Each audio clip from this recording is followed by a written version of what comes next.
Welcome everyone, students, faculty, there, friends. I want to thank our sponsors, which is the normal beginning.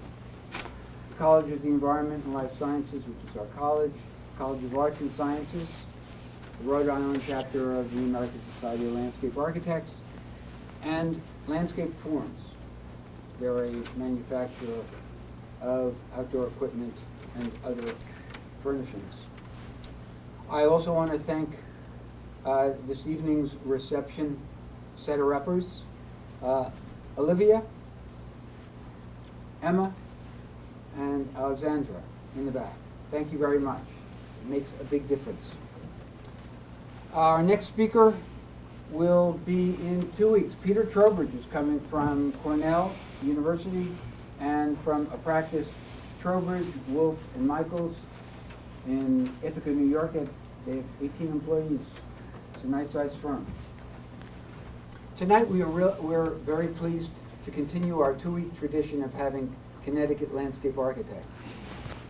We have Robert Golde, Bob, who's a partner in the firm Towers & Golde in New Haven, Connecticut. The firm, which is more than 40 years old, is recognized as one of the most accomplished firms providing landscape architecture and planning services to clients throughout New England, the Atlantic region, and internationally.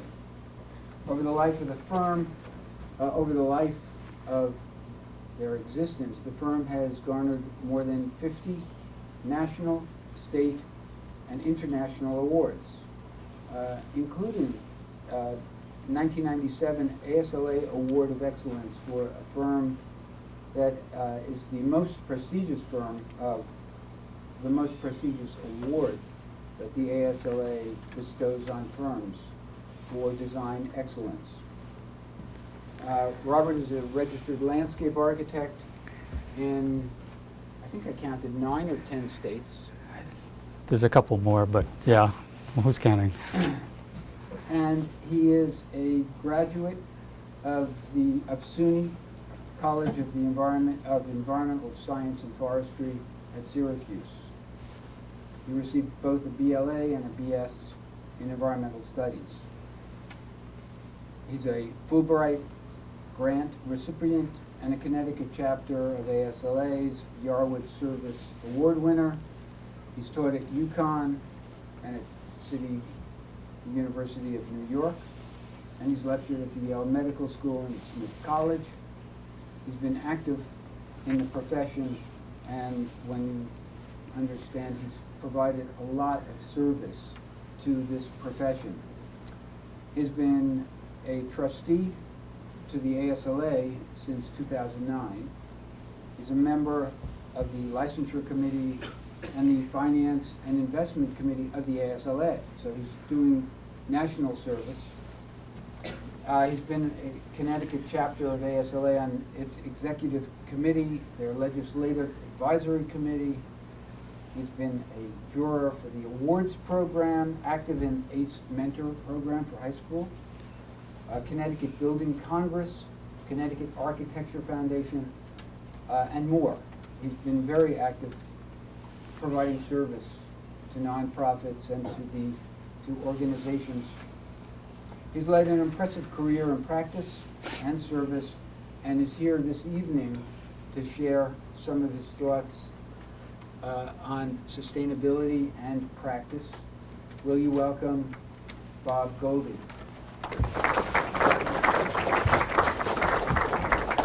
Thank you, Will.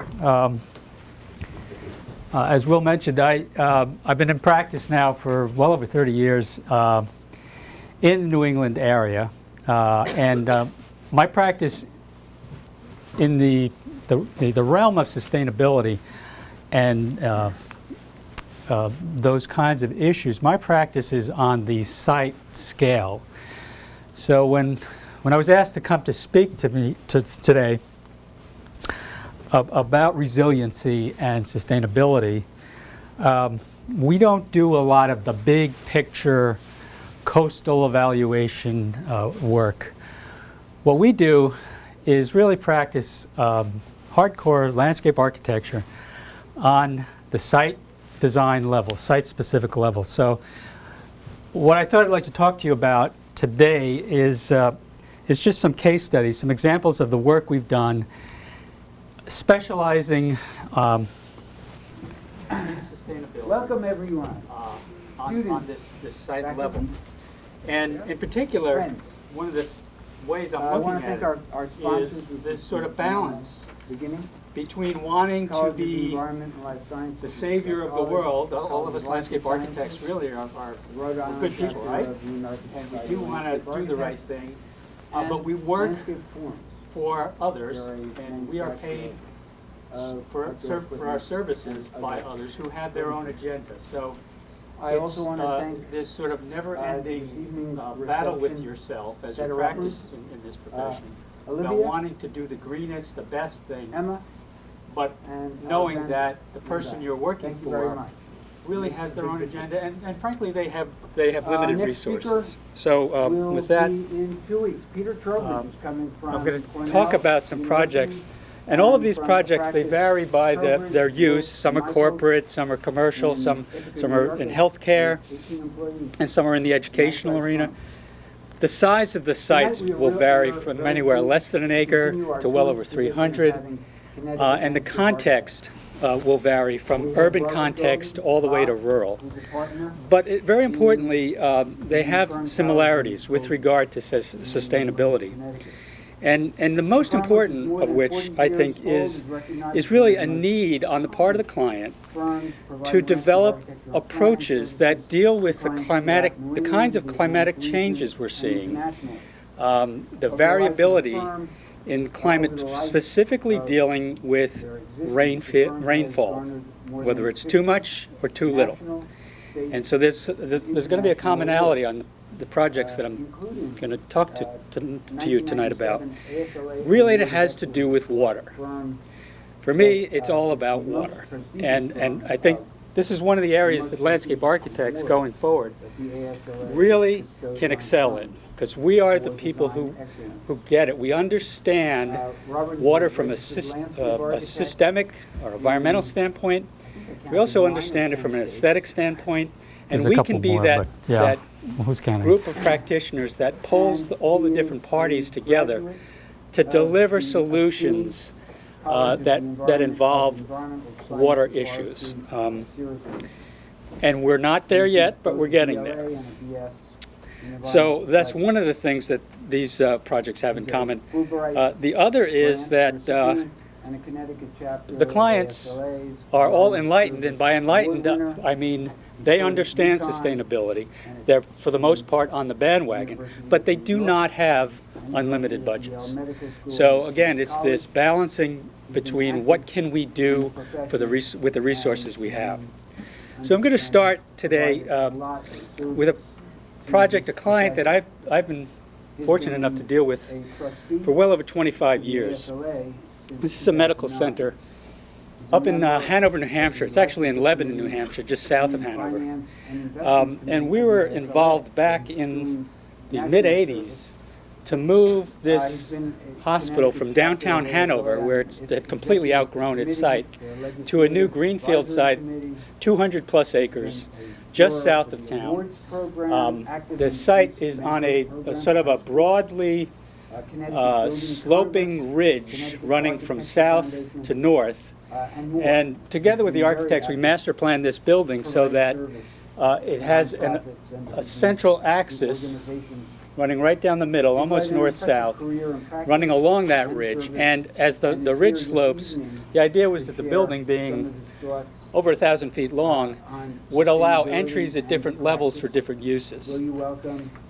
The building, excuse me, the building itself, thank you, Will. was surrounded by a loop road. As Will And we mentioned, put that loop road I've at been a in distance practice where we now thought that the for building well over 30 years. could essentially double in size in the New England area. without having to move the road. And my practice We got most of that right, but not in all.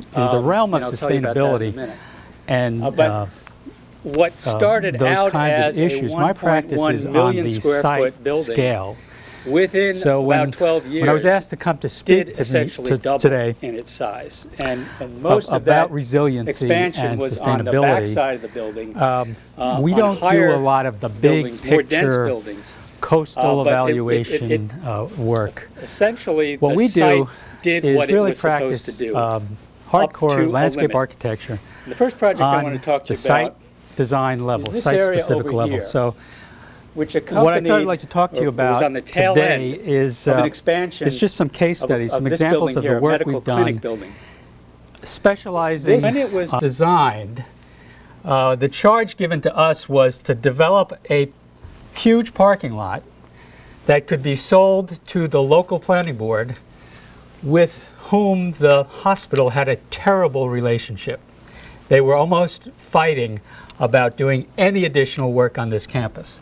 So our charge was to develop a solution that was irresistible, that they couldn't turn down. What we did was we essentially got there, but we went the long way around. And the way we did it was we developed a plan that was holistically designed. All of the features of this site, all of the services that the parking lot provided, all of the required elements like snow storage and water treatment and stormwater storage was all integrated into one single plan. So you couldn't pull out one component or the other. It was all completely integrated. And this sort of thing, and by the way, this project was done about 15 years ago. So the idea of sustainability really was sort of in its infancy. LEED really didn't exist in any solid form. So the idea of taking all of these required elements, working them into a plan, doing it in a way that's comfortable and kind to the environment was something new to everybody. It's not something new to us as landscape architects, but to the bigger community it was. So the plan that we ended up with was this parking lot plan here, and you can see it in this aerial view. Again, the site, the entire site is sort of on this very gently sloping mountainside that goes from the south here to the north. You can see the Connecticut River right over here to the west.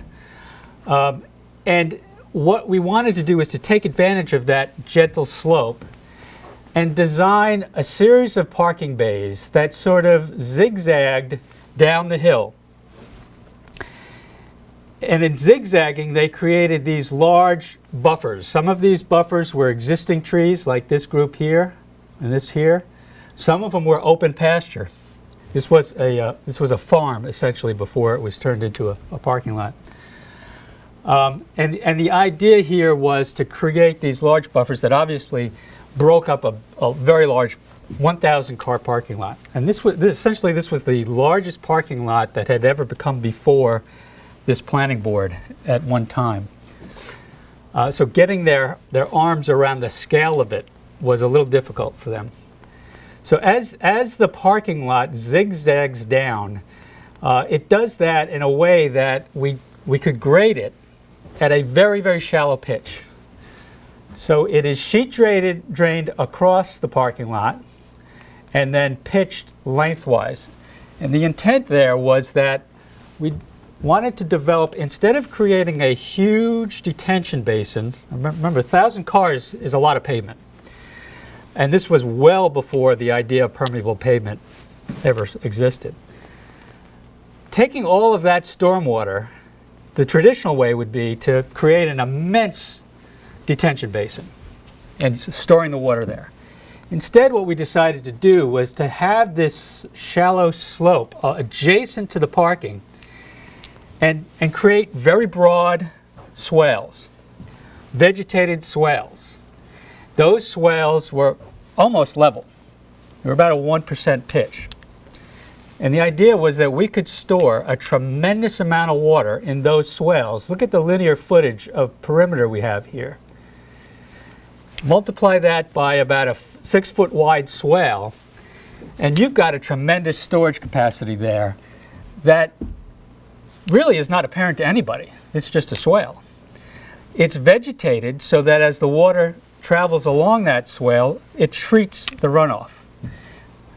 So that simple idea of taking the parking lot, grading it with the contours, but having it really slope down very gently, allowed us to get around the city's requirement to create a detention basin. So that was the first rule we broke. The second rule we broke was we insisted on having sheet drainage everywhere. And the idea again there is not to concentrate the water, to get it off the pavement, but get it into a swale, get it into an open area so that it could be treated as quickly as possible and it could be slowed down as the runoff happened. That was another requirement that we broke. Every single parking lot in this city had to have curbs around the perimeter of it. There were in all about 15 different site plan regulations that we broke on this parking lot. And in the end, it took a number of meetings with the planning board to explain it all. But once they got it, once they got the whole idea of all of these different violations coming together, it really was a very compelling argument for them. And it was very easily approved by them because of it. I mentioned the swales here, these vegetated swales running the length of the parking lot. All of the larger open areas were bermed to break up the visual continuity, and they were covered with wildflowers. This was one of our first experiments with wildflowers on a massive scale. There were acres of wildflowers. And the saving grace on this project is we had a champion on the client side, the guy who was going to maintain this stuff, was really into the idea of not having to mow lawn and maintain lawn. So are we. So he made sure that these wildflowers established themselves. And that was one of the most important things I learned from this particular project. You got to have a champion on the client side to help you when you're not there, to make sure that whatever has to be done to maintain this stuff happens. We created one stormwater wetland in the middle of this parking lot. It was a natural depression. By today's standard, it would have been classified as a wetland. It was not at the time, but essentially it had all of the ingredients that would be needed to classify it as a wetland. We let it be a wetland. We directed some stormwater there, but not a whole lot. We just wanted to be as pristine as possible. It became a central feature in the parking lot. There was also a linear wetland that separated this oval-shaped parking lot from the larger medical center complex. It just ran down the ridge to get water from the upper area on the mountaintop down towards the closer towards, it's called Mink Brook, but it's the river that feeds right into the Connecticut River. The client had seen this as an obstacle, an impediment. What we saw it as was an opportunity to create an experience. You could either take a bus, a bus goes around the loop road of the parking lot, constantly picking up people, bringing them over to the medical center, or you could walk. Most people in this complex would prefer to walk because there's something to see. So we made sure that we took advantage of that asset there. So turning what is perceived by the client to be an obstacle into an asset was an important part of this project. I'm going to jump over to another project we did that's sort of related to this. It has to do with expanding the loop road. I mentioned we originally designed the loop road so that we could double the size of the actual building construction. And that worked out fine until the medical school, which was zoned in the master plan at the southern end of the site, this is south down here, decided to build another research building. And the existing road, loop road, went right through where that site wanted to be. So the obvious move was to move the loop road, create more of an area inside the loop road. And so you can see here, this dotted red line here is where the loop road existed. Building construction pushed to the south. We needed to basically put new segments of the loop road in to expand it. To do that, the city of Lebanon, where this complex is, had changed its regulations with regards to stormwater management in the period between when we originally built this hospital and when we wanted to expand the loop road. And the requirements, it's kind of hard to see here, but the requirements for stormwater were such that, again, we were faced with the prospect of designing these huge detention basins. Client didn't want them. We preferred not to have them. So what we did is we designed a series of stormwater wetlands.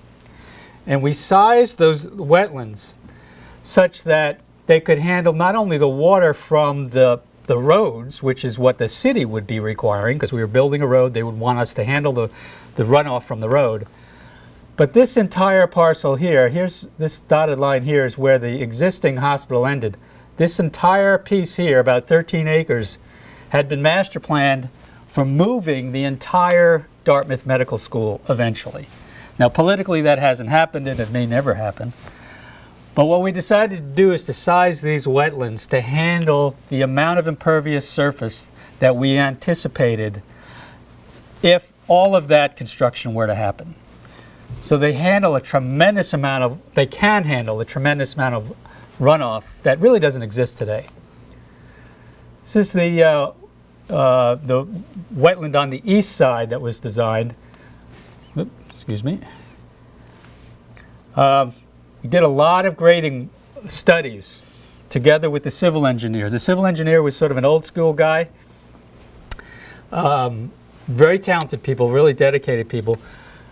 But what we helped them do is to translate the big basin into a series of smaller, very organically designed basins.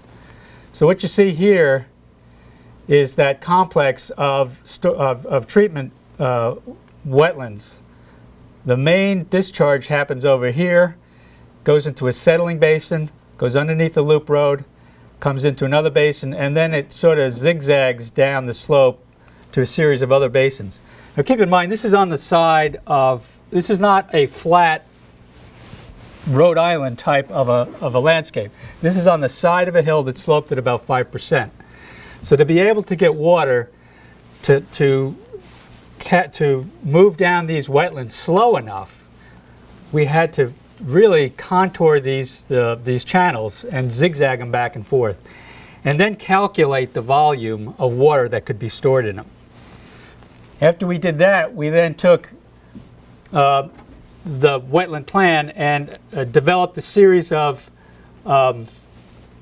planting concepts, mostly working with palestrine plants, with wetland type plants, but really got into this whole detail of which plants would work the best with these wetlands. And one of the biggest factors here is that this is New Hampshire, and they use a lot of salt. And so we had to keep that into consideration with regards to any plants that were going to be exposed to the flow of water through this wetland. And by the way, one of the things I didn't mention early on, one of the reasons why both the client and we were so sensitive towards the issue of stormwater management is that when we initially designed this hospital, we had that loop road around it.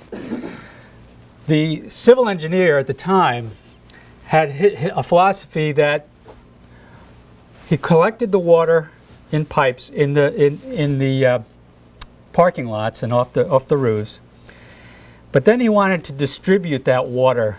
Instead of collecting it and concentrating it, he distributed it in these series of these level spreaders all around the perimeter of the loop road, and the topography drops at the very edge of the loop road. We pushed that road out as far as we could to allow as much area inside the loop road as possible. But right on the edge of that wetland, the topography drops and it goes into this naturally heavily wooded site. Within 10 years of the initial installation of the whole hospital, there were acres of dead pine trees because of the amount of salt that was now leaching right into those groves of native trees. There was an oversight on all of our parts, but it's something that stuck with us all through the whole, for everything we've done since. And that's why stormwater management is really a central focus to everything that gets done on this campus.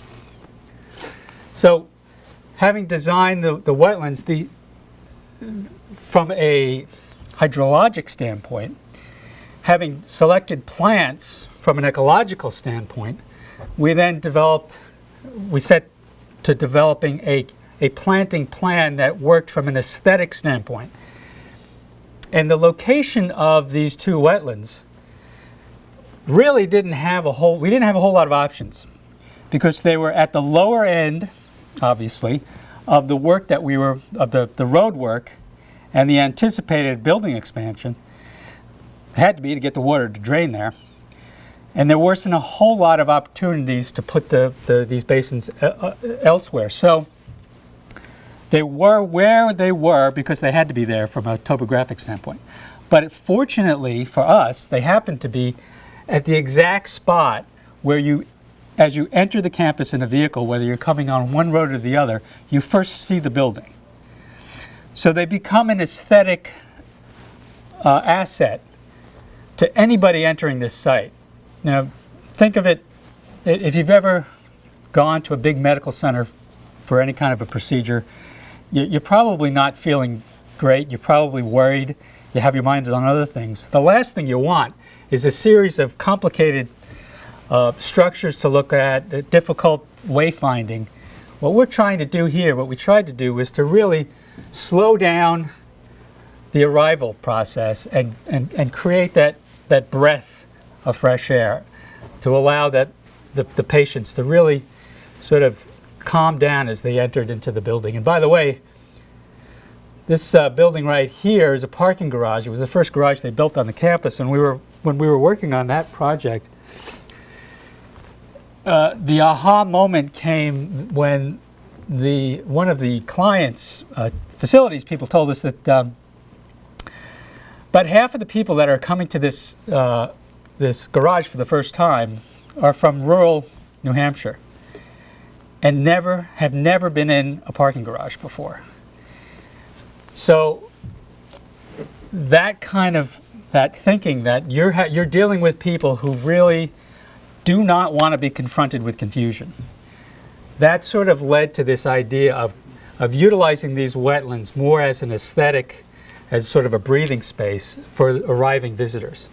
They've subsequently been able to develop walking paths through them, something that they hadn't envisioned originally.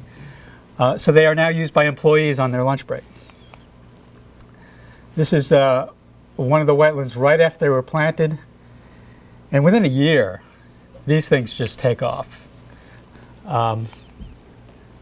Looking from another direction, again, within a year, these plants sort of self-select themselves. We developed a complicated planting plan, but frankly, the plants decide amongst themselves where they want to be. So it's this very interesting ecological self-selection process that goes on, and the result you end up with isn't always what you envisioned, which kind of makes it a little fun, if not frustrating. Some of the plants you've spent a lot of time researching don't pan out. Others that you thought were throwaways thrive. So what we learned from this particular project was that with regards to the parking lot, sometimes you need to break all the rules to do the right thing. Site plan regulations are there for a reason. They're sort of the lowest common denominator. but we as landscape architects often find solutions that do better, and it's our job to sort of sell that to either the client or to the local municipal governing agency. So sometimes you have to do that. Given the right conditions, these riparian environments will absolutely thrive. If you design them properly, grade them properly, give them the water that you expect, which is incredibly important, they will thrive on their own. In fact, if anything, you'll be keeping up, trying to manage it to keep excessive growth down.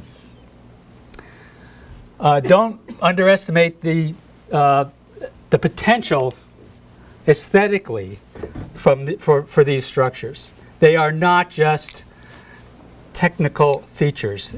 Look at them as aesthetic opportunities. And finally, it's hard to predict the future. You know, we expected to be able to go the next 50 years inside this loop road. Within about 15, we had to move it. Part of the result of the success of the hospital.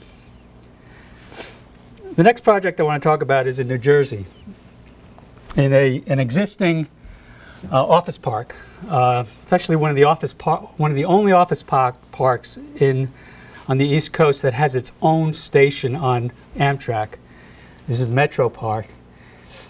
This is a repurposed building. When we first got involved in the project, there was an existing campus, a corporate campus, that was being abandoned by the corporation that developed it. Basically, they were pulling out of the Northeast and moving south. The developer who bought it was looking at this one building here that really was a dog.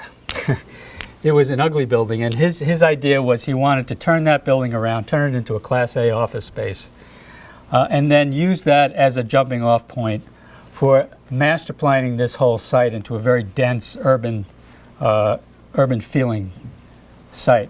So one of the criteria, one of the limiting criteria of the project was that all of this work was temporary, and is seen as temporary by the owner from day one.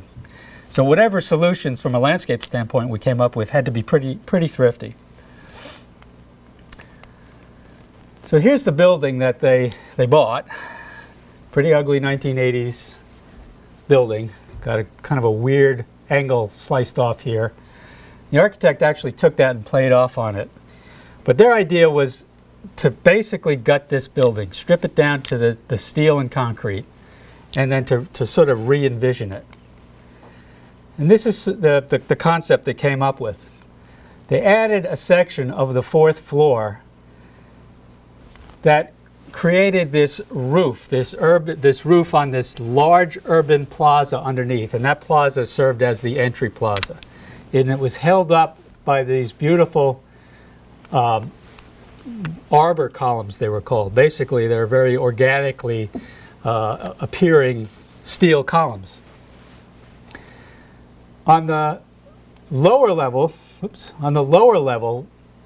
they opened up a space underneath this oculus. This is an opening in the fourth floor. Directly below that, they dug a giant white well. And the idea was that, and they put one on the other side as well, the idea is that they wanted to take basement space and create a more usable, occupiable office space. And the only way they could do that to get enough light in there was to create this oculus, this opening on the fourth floor. On the landscape end, we work with the architect to sort of bring some of the angular geometries of the building out into the landscape. This is the first time I designed a pyramid. Never done one before. I probably never will again.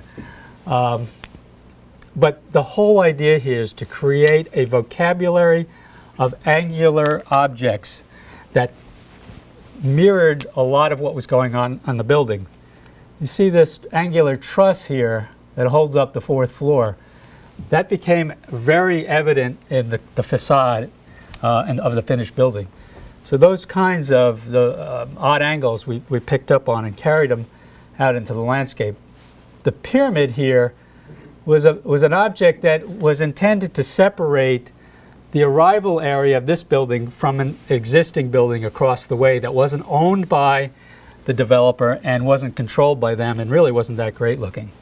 So this became this sort of island that arriving people came in and drove around and then arrived on the other side of.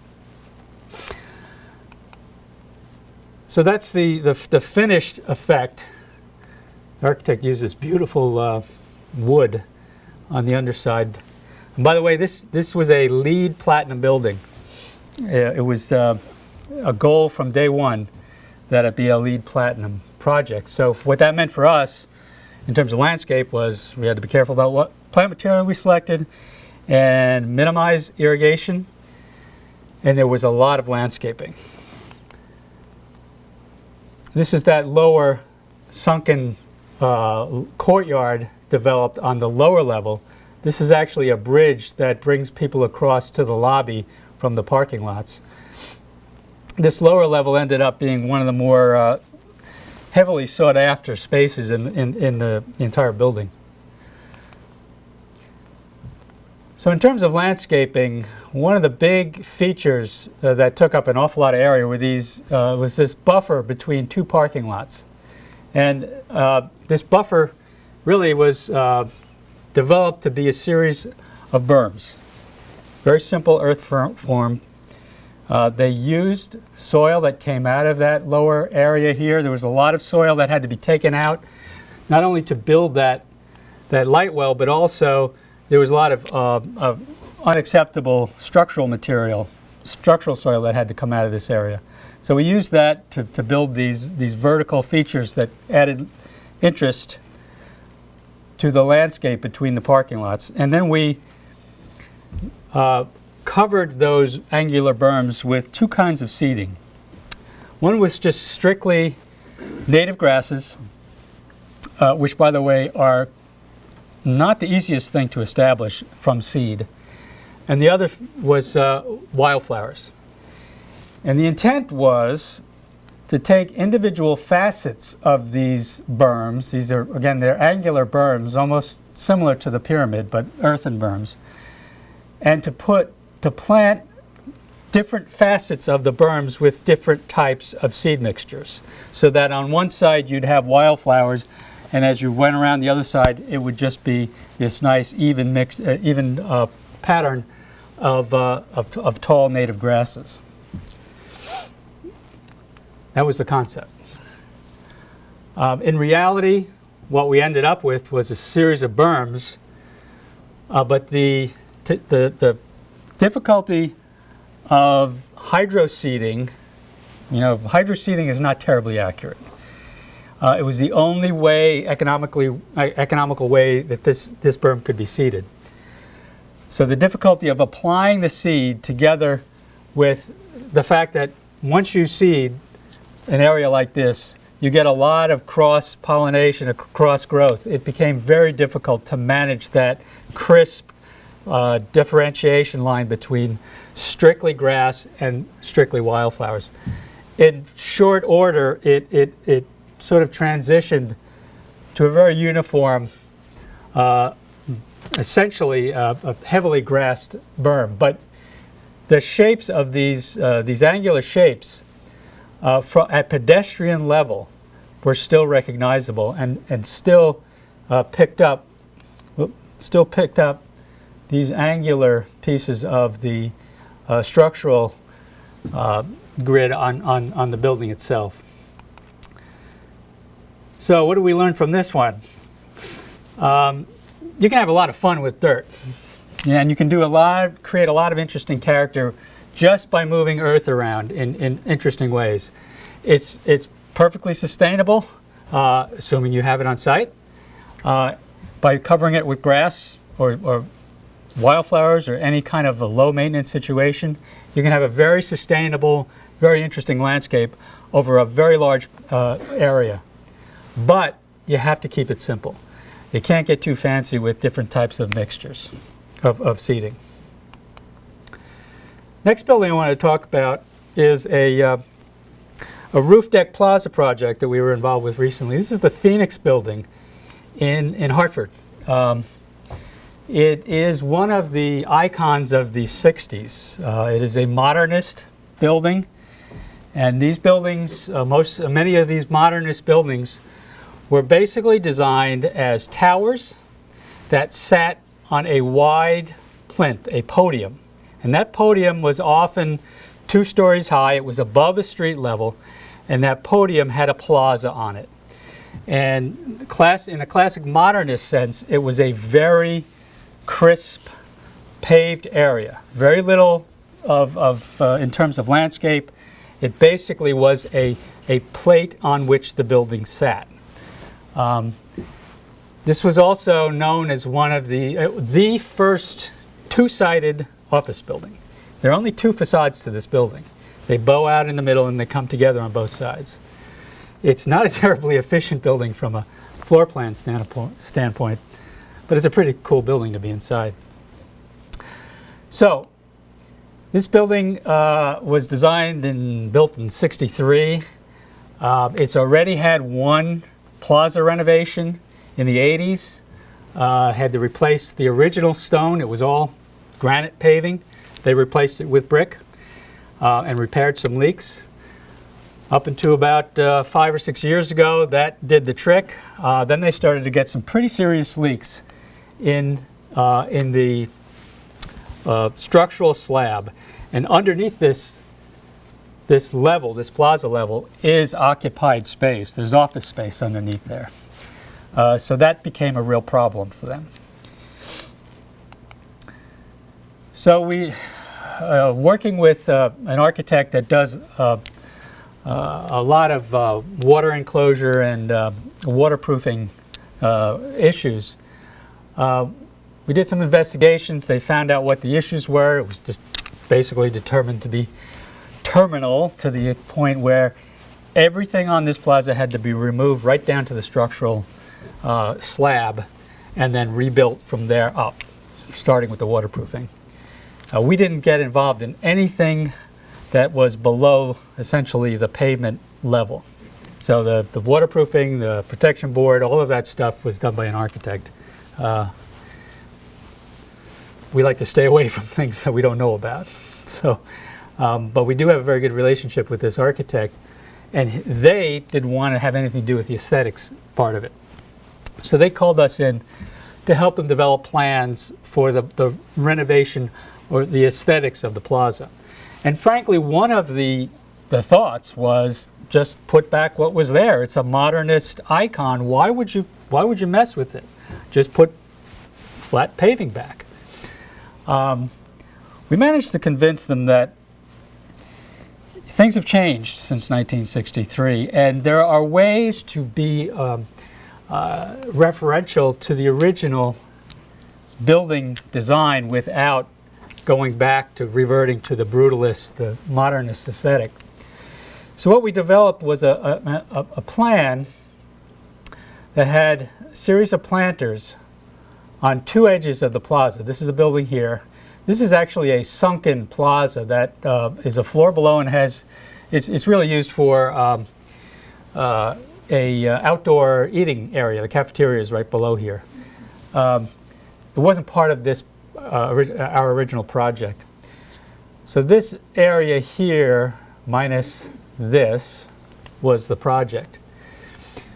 These little bridges here connect to other plazas in Hartford. If you've ever been in Hartford, there's an entire section of the city that is actually above grade.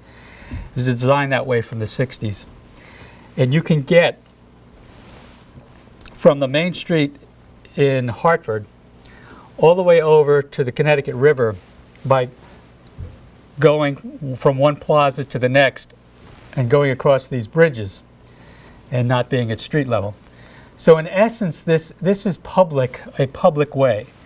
There is no legal requirement for any of these landowners to provide this, but it is part of the fabric of the city. And in fact, it's woven into what they call their I-Quilt project, which is meant to provide a green connection throughout the city.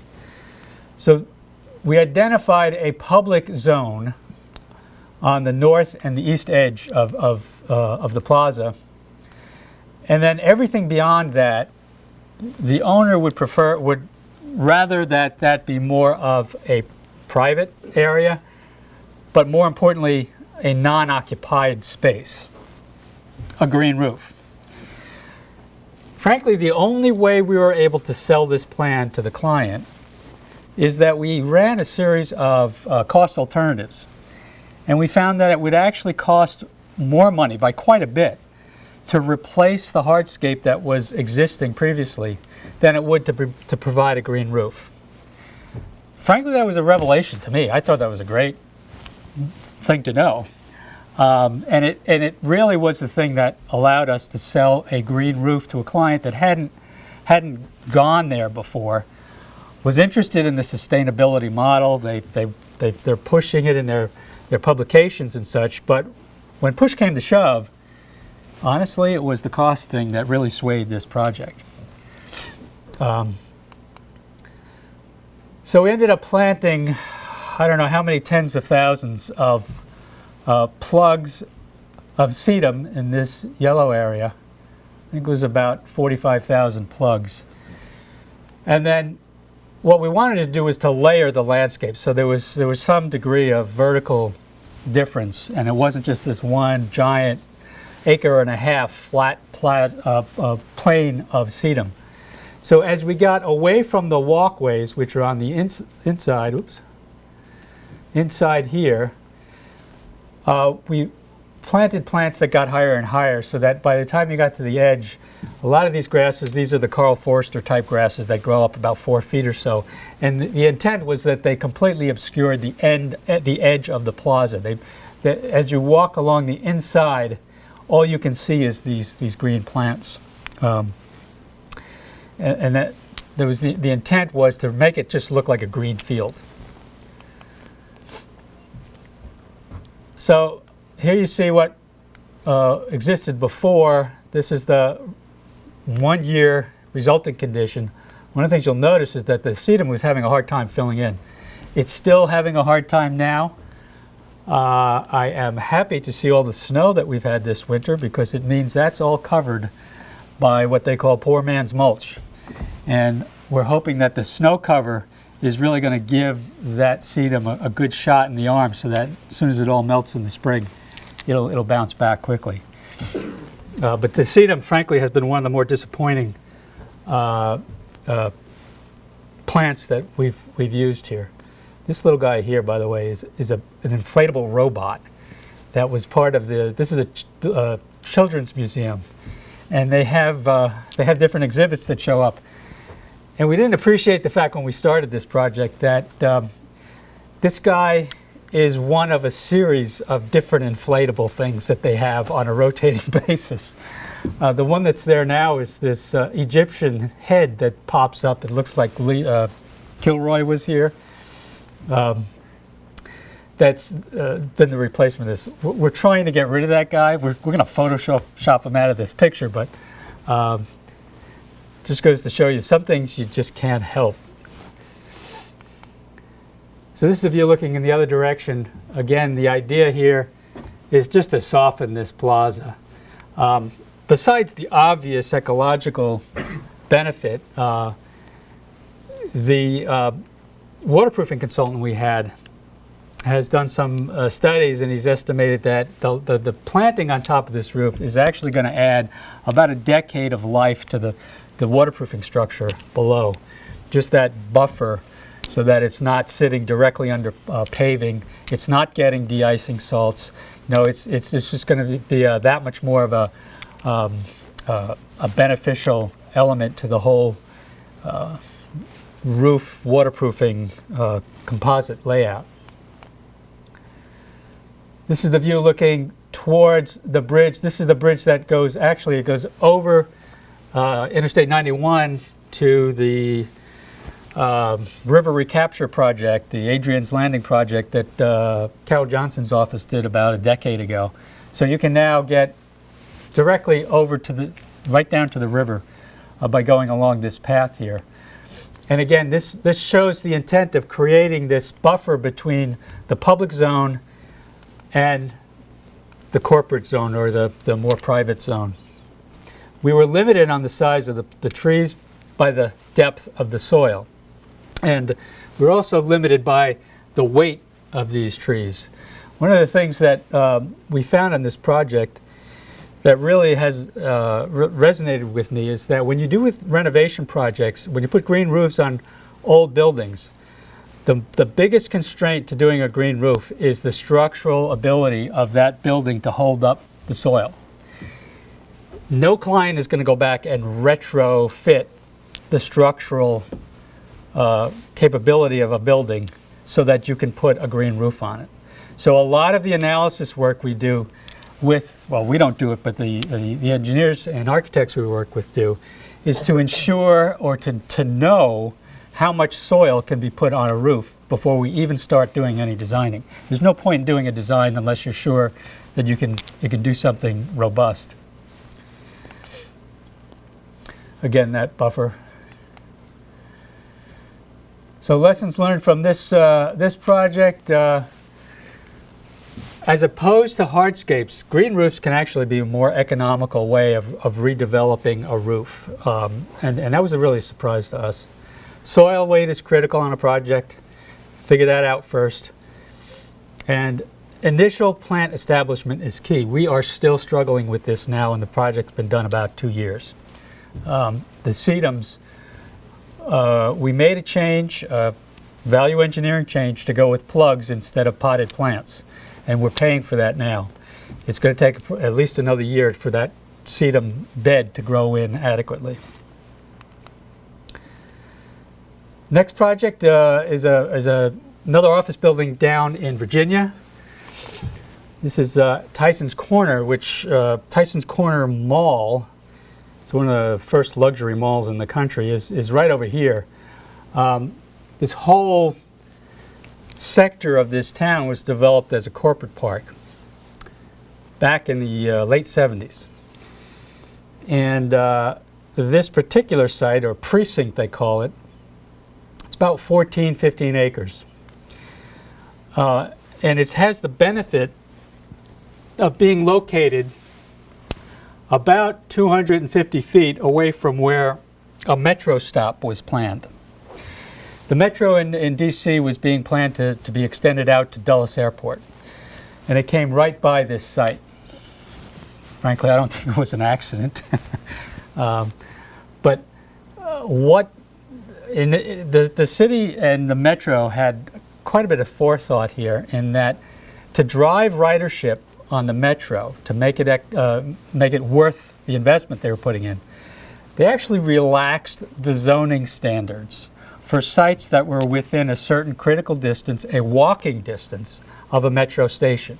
And their intent was to develop these small urban pockets adjacent to stations that were multi-use, they're residential, commercial, office mix, and to develop them to a level of density that that would serve the ridership of the metro. People would actually live in this area and take the metro into the city, or vice versa. So we worked with the architect in developing a master plan for this precinct that was really quite dense and quite urban for a suburban location. This actually is a model of the first phase. And you can see here an office building about 15 stories with a garage tucked behind and below it. The site sort of dipped behind the building. The master plan had 2 more of these parking garages, one on either side, and then an office building that connected with each of those. So it was in a master planning sense, it's designed to be quite a dense project.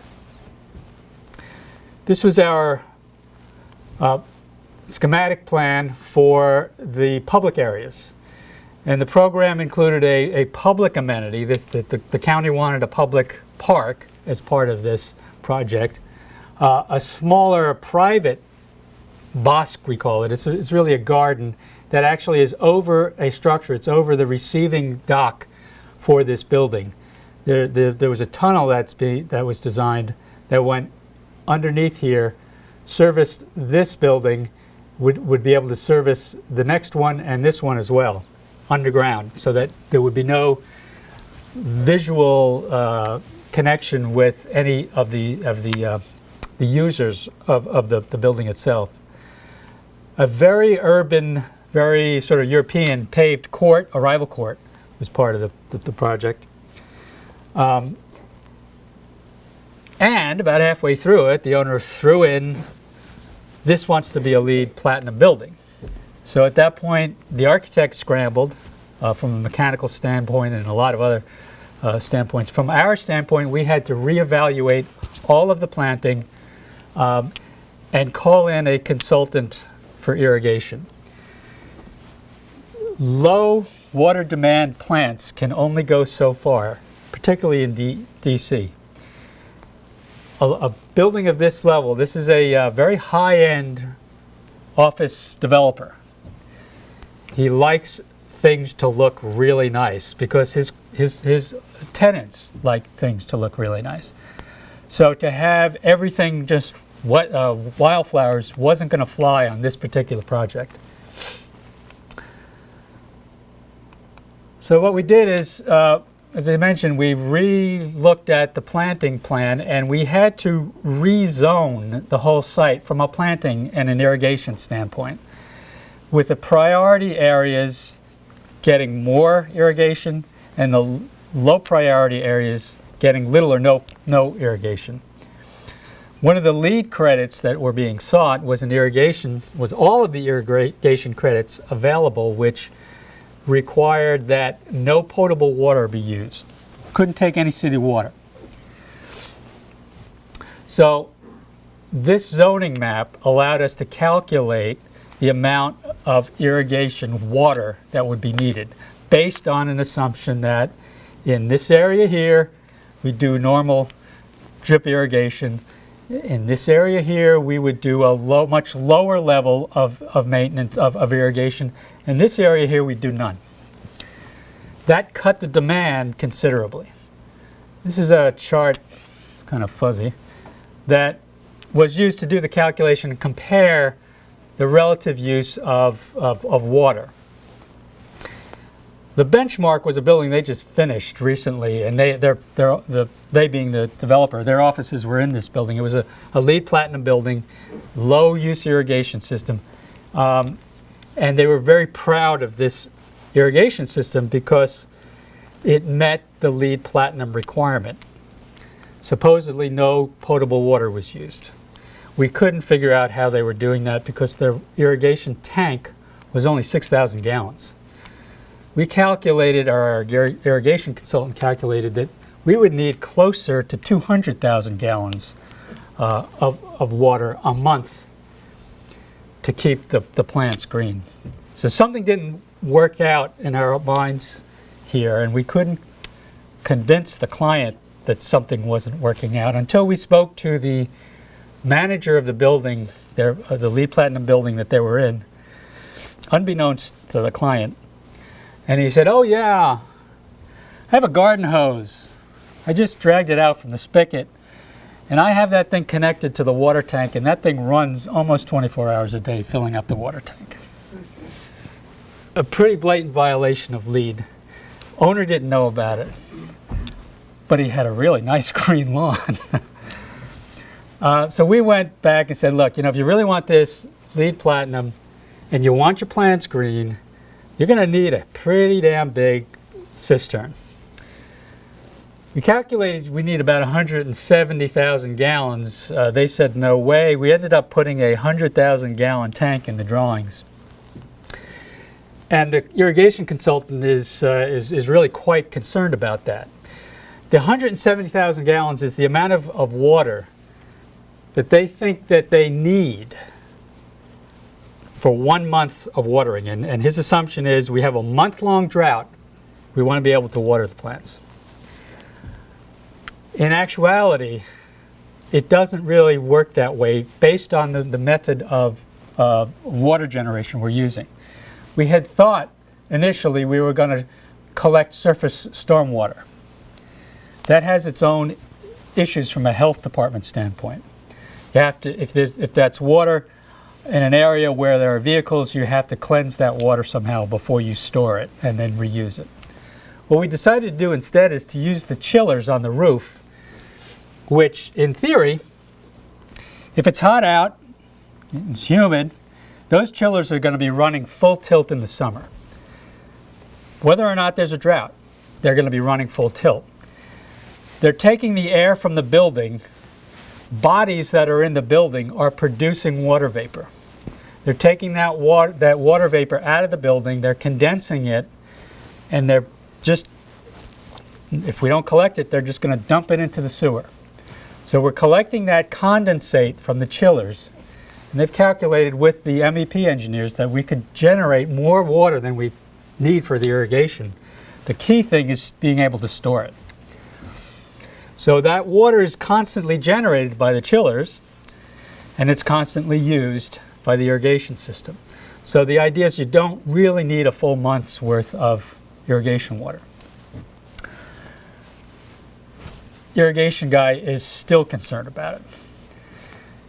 He's now apoplectic because the owner came back about a month and a half ago, got a call from the owner's representative, project manager, saying, yeah, Mr. So-and-so was driving by the site and he said he wanted to call you and make sure that we're going to have a golf course green quality landscape and lawn in front of the building throughout the summer, no questions asked. And I said to him, look, that's not the way we designed it. That's not the way you design a LEED Platinum landscape. It will get water, but it is not golf course quality. Golf courses are not LEED certifiable. So now where we had this initial understanding of what LEED Platinum was going to mean in terms of landscape, we're frantically running around at the moment trying to decide what it is that we can do to satisfy the client's desire for this beautiful, lush, golf course quality lawn. And by the way, one of the things we did to cut the amount of demand there on the lawn was we did a lot of research on seed blends and settled on a very deep-rooted tall fescue that has just recently been available in sod form that is a drought-tolerant grass. Drought-tolerant does not mean that it won't look a little brown when there's a drought. It means it won't die. And it will bounce back quickly when the rains come back. So it's important that, one of the takeaways here is that, it's important that you manage the client's expectations when it comes to sustainable landscaping. What you think the client knows about LEED, about sustainability, may not be the case, even though they appear to be enlightened. And this client does LEED all the time. So it was very surprising to hear him come back and raise his expectations with regards to the quality of the lawn in front of his building. But just as important is when you're chasing points in LEED, and one of the problems we have with LEED, as opposed to the Sustainable Sites Initiative, which I hope you're all getting educated on, but LEED right now is all about chasing points, and the landscape points don't always make complete sense. In fact, they usually don't. On the other hand, the sites program is all about ecology. It's all about systems. It's how things work together in ways that you cannot separate one type of an initiative from another. And it's really more educational to both practitioners and clients as to how natural systems work.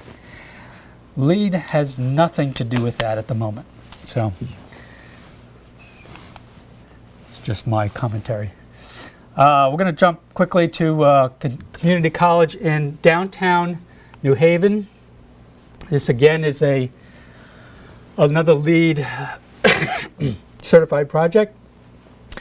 But basically the intent was to create a model of urban sustainability for the whole building, not just the landscape. The building itself has some really amazing mechanical systems that are on display to the public, and really cutting edge stuff.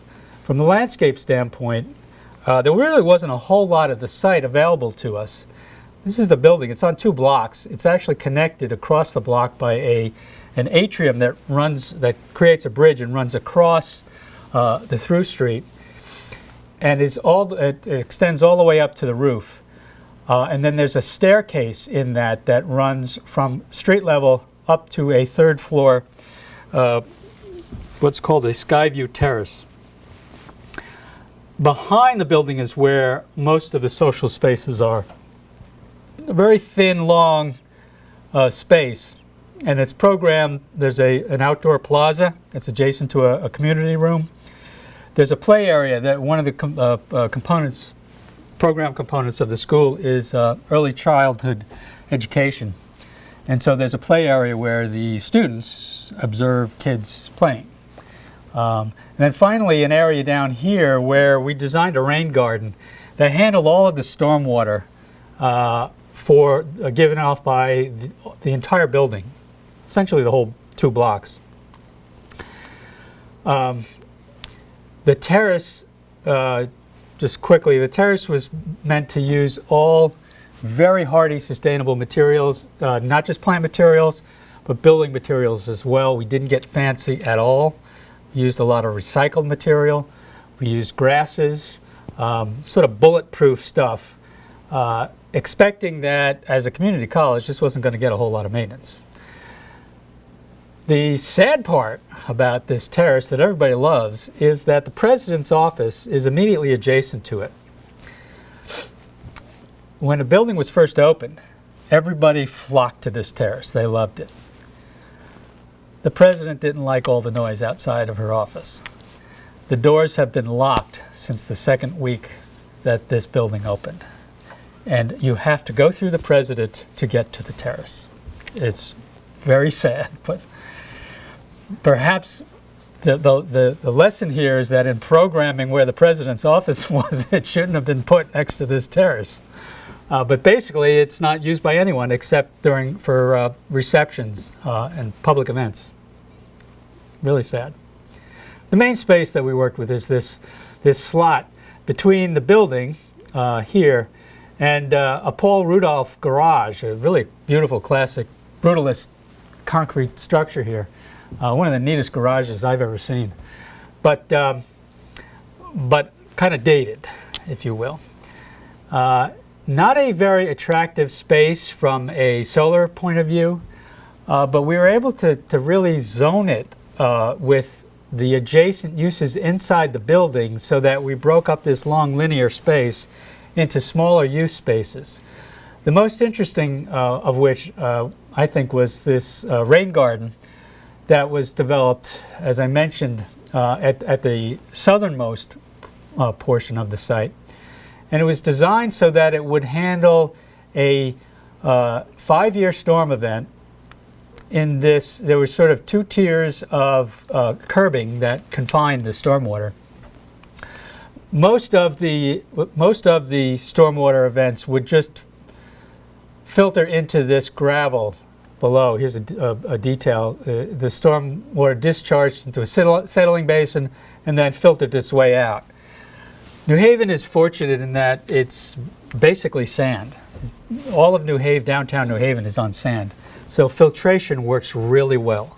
And if you can get a long enough area, you really don't necessarily need to tie your drainage into the city stormwater grid. Regardless, the city made us to do that with an overflow. But we have this 2-tiered system such that we could take a significant storm event in the 2nd tier before it got to that overflow level. And this really functions as this single large green space for the site.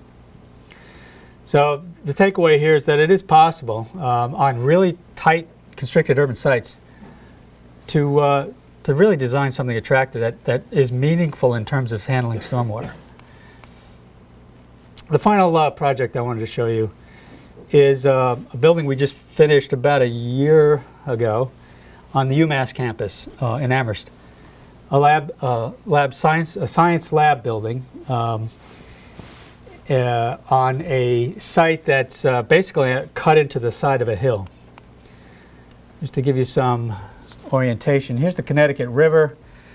This is the town of Amherst. This is the campus here. This is the Smith campus here down in Northampton. And this whole area here is upland wooded area. This area here is basically agricultural river bottom. So what you're seeing in terms of where the campus was developed, it's right at that transition from the upland woodlands to the agricultural low bottomlands. And it is essentially a glaciated lake. It was a glaciated lake, which the shorthand there is really lousy soils, heavily glacial till soils, poorly drained. Again, Connecticut River. The Mill River here feeds into the Connecticut River, and on virtually all of the campus discharges into the Mill River. The site itself was on the upper side of the watershed for the campus. Again, here's the campus.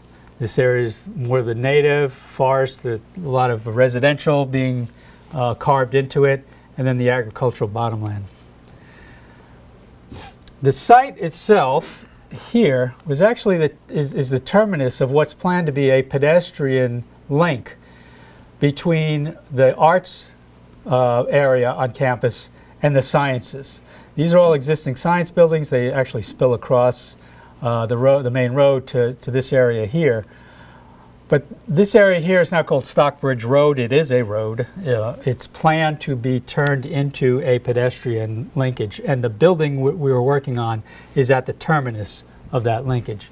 The building was also master planned to have another addition on it, about a third or about half of the size of the existing building.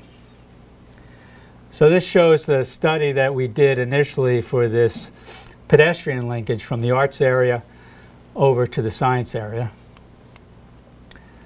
And this site plan here shows the terminus of that link, but this area here, this path, is a major pedestrian connection from residence halls up on the hill back to the core of the campus. The core of the campus is down here. So pedestrian access to this space was very important. This is the site, hilly site.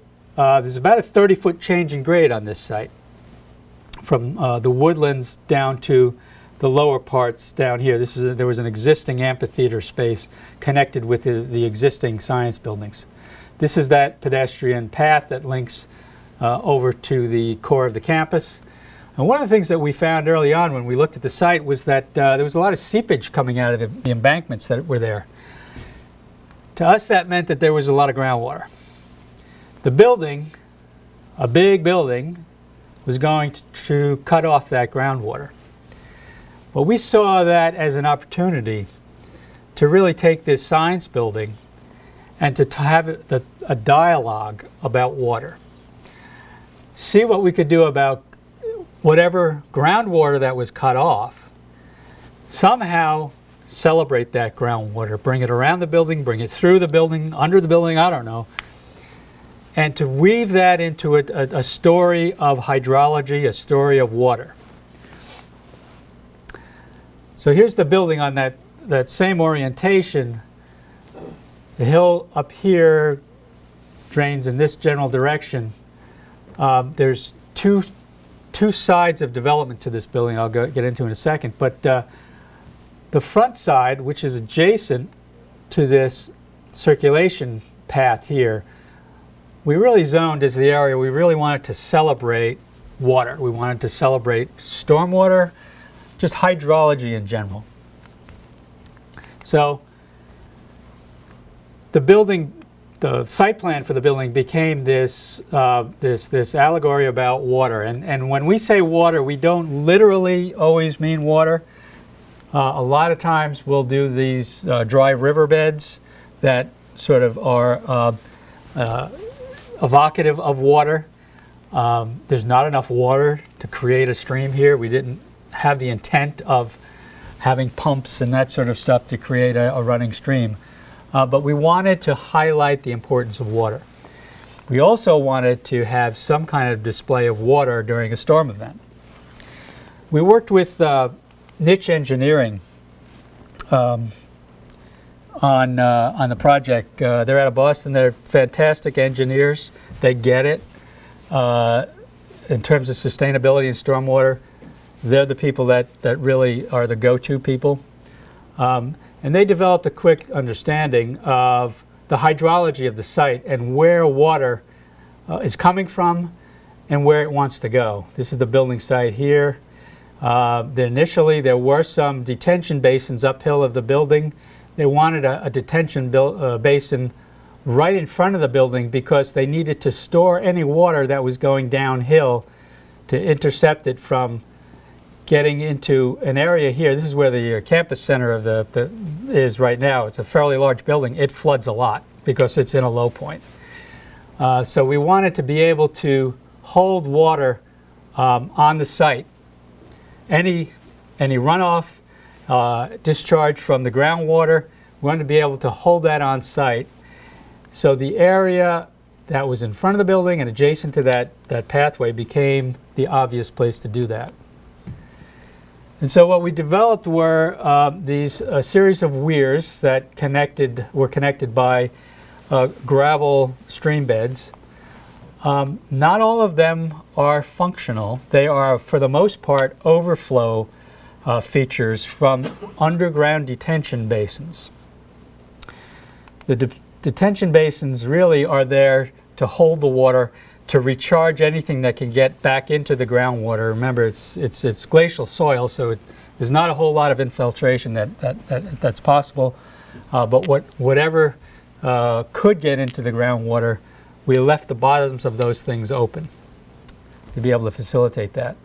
But on the surface level, we connected these series of overflow features from the groundwater detention basins so that in the event that there was a significant storm event, both the surface overflow and then these pipes or the actual overflow from the underground cistern would contribute to sort of a water event, and that would cascade down the hill right along the circulation path. So this is the sort of concept. Created these large walls, retaining walls. Again, the topography steps down in this direction. And between those walls and the building is where we put our detention basin, or basins. In plan, or in section, we collected whatever water we could, directed it into those detention basins. They were staggered up or down the hill. All the stormwater runoff from the roofs went into this detention basin. There was a bridge that had basically a permeable surface that allowed water to go right through it down to the grade level. This is a picture of them building these detention basins. Basically built out of these 1 foot wide by 3 foot high by 3 foot long cells, plastic cells that you just stacked up on top of each other, and they became this this sort of chasm that the water was allowed to accumulate in. These are the cells here. Again, this is one of those weirs. There was a detention basin here, another one down here, and another one further down. This is taken from the same point of view, looking at the finished condition. Underneath this assemblage here is the largest detention basin, subsurface detention basin. And these pipes here, again, are that overflow. When that thing fills up, it'll discharge into this overflow. We also wanted this project to be sort of a story about connecting water. This was a low point down here where there was an existing amphitheater. It's essentially the low point of the site. We wanted to connect that, and that's a picture of that amphitheater. We wanted to connect that with this area behind the building that was sort of carved into the hillside. This is that area, and the whole theme of the contouring and the walls was one of fluidity and stream flow. So in essence, again, we carried the idea of a stream bed going through the building, coming out the other side. So in concept, the existing forested woodland would be on top of the hill. That area behind the building was seen as sort of a forested clearing that you would get to before the riparian zone that ran along or above the stormwater basins in front of it. So there you have the plant material from the forested clearing, the riparian zone plantings along the front of the building. Some of the plants that were used mostly are native, some of them frankly are not. Native adaptive. And then finally the importance of choosing the right materials.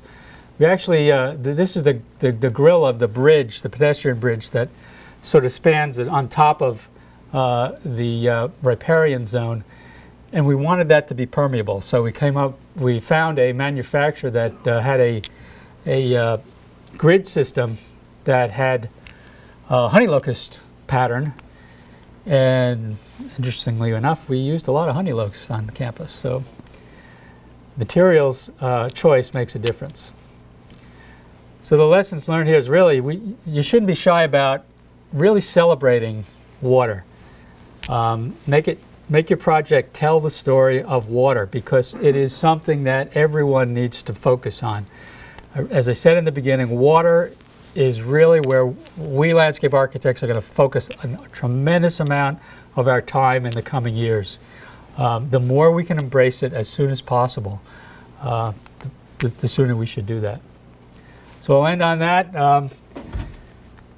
These guys are not Secret Service agents. They're actually real architects, and they were so enamored with the work of the landscape architects that they just went on this picture-taking frenzy the first time they saw it. That said a lot to us landscape architects. So, thank you.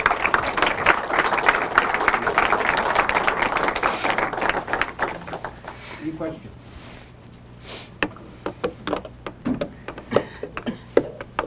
No questions.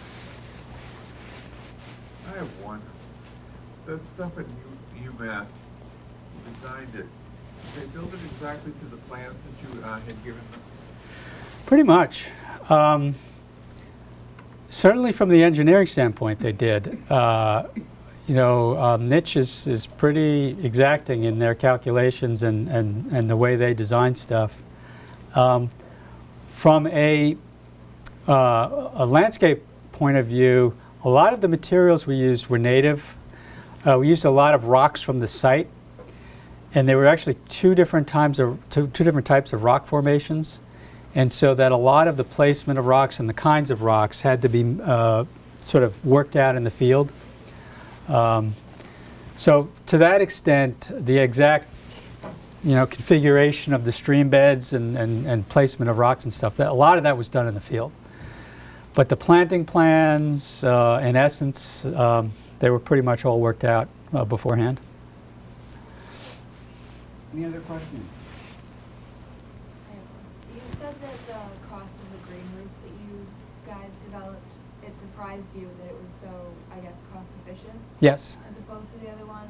What is your opinion, I guess, about doing green roofs, about building them? Do you like them? Do you find that that's something that you would want to pursue for other clients because it's so cost efficient? Boy, that's a loaded question. Yeah, no, absolutely. No. In New England, we have a lot of buildings, these modernist buildings, like the Phoenix building. It was the big thing was designed to put towers on these huge plazas. All of those buildings, all of them, are now coming to the end of their useful life of everything above the structure. So there's going to be a tremendous amount of renovation that's going to have to be done in the next 10 years, or destruction of the buildings. And we really should be part of that discussion, especially if it's more cost effective. Clients are really beginning to understand of the need to take these huge masses of pavement and make them a little more sustainable, slow down the runoff, and they're coming on board with it. So really it's a very compelling argument. I don't see any reason why you wouldn't do it, with the exception of what I talked about weight. And one thing I didn't mention about weight is that the building code, at least in Connecticut, I think it varies from state to state, but the building code is written so that if a space is occupiable, it falls under one set of zoning, not zoning, a building code restrictions, and that has to do with the structural ability of the building to hold up the weight of people. If it's not occupiable, all bets are off, and you can do whatever you want, pretty much, as long as the structural engineer will okay it. But if it's occupiable, and the definition of occupiable is up to the building enforcement officer, the code enforcement officer. Every square inch of that Phoenix Plaza, according to the building code official, was occupiable, because you could step off the pavement up onto a curb and walk into the planting. So we had to design a cable rail system around all of that green roof to prohibit anybody from getting onto it. That was sort of an education there, that whenever you design these green roofs, you can't assume that they're just planting and they're just gonna, no one's ever gonna be on them. So, does that answer your question? Yes, thank you. Other questions? You talked about the grass that wouldn't grow on top of that roof. Have you used that before and it wouldn't work, or is that just the first time you Sedum. had problems with it? The problems we're having with it, I think, have to do with the fact that we use the very smallest plant you could use, the least expensive plant. You had to put more of them in, but the less of a root system a plant has to grow, the more care you need to give it to make sure it doesn't just dry up and die. So I think that's the issue on that project. We'd rather not use plugs, those little things. We'd rather use more substantial plants so that they have more of a chance to survive. Have we ever used that particular plant? Yes, we always use sedums on an extensive green roof. A green roof that is meant for the absolute minimum amount of care and minimum amount of water. Succulents are really the only tried and true plant for that. Once you get them established, they're bulletproof. And if there are no other questions, but if you want to ask Bob something right afterwards, please feel free to come up and say hi, ask questions. Otherwise, I want to say thank you very much. Thank you.